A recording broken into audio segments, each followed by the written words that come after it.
मित्रों, आज के इस वीडियो में हम लोग सीखेंगे जो आपके यूपी बोर्ड का एग्जाम चल रहा है, क्लास 12 यूपी बोर्ड हिंदी के मॉडल पेपर के बहुत ही महत्वपूर्ण क्वेश्चन सॉल्यूशन लेके आए हैं।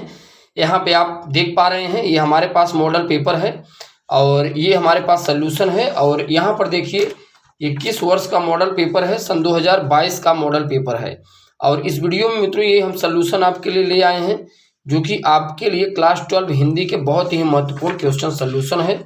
और यहाँ पर हम आपको सिखाएंगे जैसे यमक, रस और रूपक, अलंकार, चौपाई, छंद, इन सभी के बारे में हम लोग जिक्र करेंगे। तो मित्रों, यदि आप चैनल पर नए हैं, चैनल को आप जरूर से जरूर सब्सक्राइब कीजिएगा। तो चलिए हम लोग वीडियो को शुरू करते हैं। क्लास 12 हिंदी के बहुत ही मोस्ट इंपॉर्टेंट क्वेश्चन है। यहाँ पर देखिए 12वां नंबर क्वेश्चन कितने नंबर का है, 1 + 1 = 2 नंबर का है। तो मित्रों देखिए कैसा क्वेश्चन पूछा गया है। 12वां का क नंबर, रौद्र रस अथवा भयानक रस का स्थायी भाव के साथ उदाहरण देना है। तो मित्रों ये देखिए, इस टाइप के क्वेश्चन हर साल बनते हैं, जैसे रौद्र रस अथवा भयानक रस का अस्थायी भाव के साथ उदाहरण लिखना है। तो ध्यान दीजिएगा यहाँ पर, ये देखिए भयानक रस। तो भयानक रस मित्रों है क्या, जरा इसके बारे में हम लोग जिक्र करते हैं। इसका अस्थायी भाव भय है, भयानक यानी भय। तो इसका मित्रों जो अस्थायी भाव है वो क्या है, भय है। जब किसी भयानक या अनिष्टकारी व्यक्ति या वस्तु को देखने या उससे संबंधित वर्णन करने या किसी अनिष्टकारी घटना का स्मरण करने से मन में जो व्याकुलता उत्पन्न होती है उसे भय कहते हैं। बात समझ में आ रही मित्रों, उसे क्या कहते हैं, भय कहते हैं। उस भय के उत्पन्न होने से जिस रस की उत्पत्ति होती है उसे भयानक रस कहते हैं। क्या कहते हैं मित्रों, भयानक रस कहते हैं। चलिए अब देखिए मित्रों, इसके जो उदाहरण है बहुत ही महत्वपूर्ण है आपके लिए। क्या है मित्रों उदाहरण, इसके अंतर्गत जैसे कंपन आ जाता है, पसीना आ जाता है, छूटना। मित्रों ये बताइए, जब आपके अंदर यदि भय उत्पन्न होगा तो क्या होगा भाई, ये बताइए भयानक रस किसका स्थायी भाव क्या है, भय है। तो इसमें देखिए बहुत सी चीजें बताए, जब किसी भयानक या अनिष्टकारी व्यक्ति या वस्तु को देखने से उनसे संबंधित वर्णन करने या अनिष्टकारी घटना स्मरण करने में जो व्याकुलता उत्पन्न होती है उसे भय कहते हैं। तो मित्रों आप ऐसी कोई वस्तु देख लीजिए जिससे आपके अंदर भय उत्पन्न हो तो भयानक रस हो जाएगा। और इसके अंतर्गत जैसे यदि आपके अंदर भयानक रस अगर उत्पन्न हो रहा है तो इसके अंतर्गत जैसे कंपन, पसीना छूटना, ये सब आ जाता है। चलिए इसके बाद आपका आ जाएगा मित्रों रूपक अलंकार। तो देखिए मित्रों रूपक अलंकार क्या है, जरा इसके बारे में हम लोग ध्यान देते हैं। अगर बात करें मित्रों रूपक अलंकार के बारे में तो ध्यान दीजिएगा, जहां उपमेय जिसके लिए उपमा दी जाती है, जहां उपमेय जिसके लिए उपमा दी जाती है उसमें उपमान में उपमेय की जिसके साथ तुलना की जाती है का निषेध रहित आरोप हो, वहां रूपक अलंकार होता है। तो मित्रों देखिए रूपक का मतलब होता है रूप से, राइट, किस मतलब किसी चीज के रूप से संबंधित है, तो ऐसे अलंकार को रूपक अलंकार कहा जाता है। यहाँ पर देखिए, गिरा अनिल मुख पंकज रोकी, प्रगट न लाज निशा अवलोकी। इसका मतलब यह है मित्रों, यहाँ पर जरा ध्यान दीजिए, जहां उपमेय में, जहां उपमेय का मतलब है जिसके लिए उपमा दी जाती है। उपमा दी जाती है मतलब किस व्यक्ति के लिए, किस रूप के लिए आप उपमा दे रहे हैं। जहां उपमेय में जिसके लिए उपमा दी जाती है, में उपमान उपमेय के साथ तुलना की जाती है का निषेध रहित आरोप हो, वहां रूपक अलंकार होता है।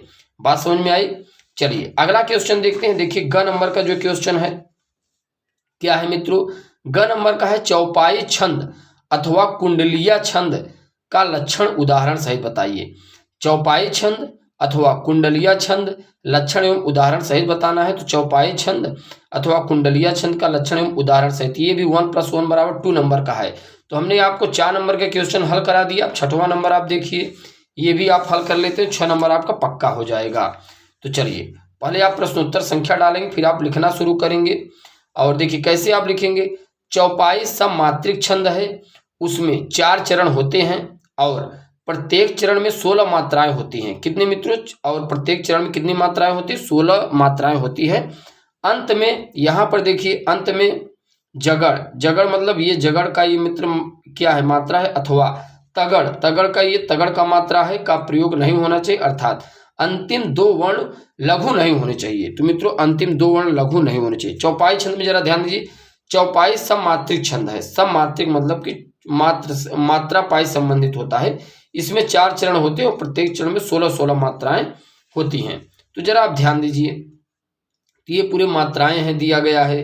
ठीक, बंदव गुरु पद पदुम परागा, सुरुचि सुहास सरस अनुरागा, अमी मुरीमय चूरन चारु, समन सकत भवरूज परिवारु।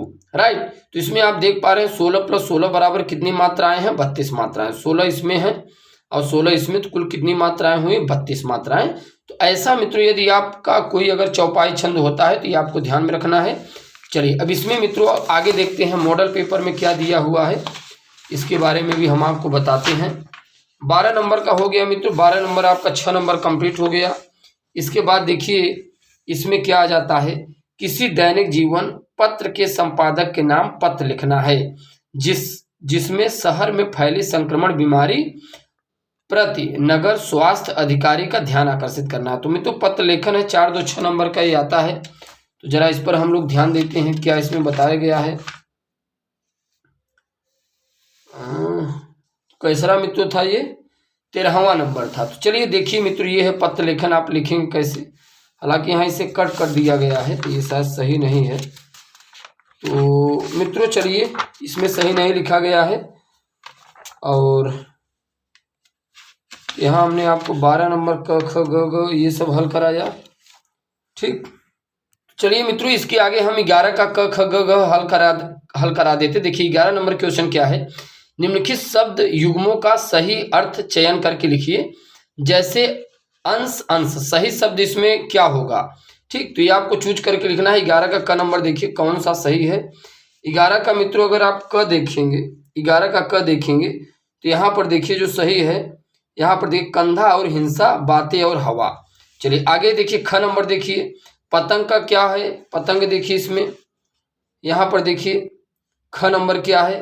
वात, वात का क्या होगा? हवा होगा। ठीक, वायु और हवा होगा, ये आपको ध्यान में रखना वात। और यहाँ पर देखिए पतंग का क्या होगा? पतंग का ध्यान दीजिए, पतंग का होगा सूर्य पृथ्वी। ठीक भाई, सूर्य पृथ्वी की ओर पतंग चलता है। आगे देखिए ग नंबर का जो क्वेश्चन है यहाँ पर ध्यान दीजिए, जिसका कोई शत्रु पैदा ही न हो वो क्या है? अजय है, अजात शत्रु। तो यहाँ पर देखिए अजात शत्रु है। और इसी में देखिए अ नंबर है, जो बहुत कुछ जानता हो, क्या है? दूसरा का इसमें बहुस, वो बहुस हो जाएगा। राइट, तो इस प्रकार से मित्रों हम लोग सीख पाए बहुत ही महत्वपूर्ण क्वेश्चन क्लास 12 हिंदी के। बाकी नेक्स्ट वीडियो लेक्चर के साथ मुलाकात करेंगे। धन्यवाद।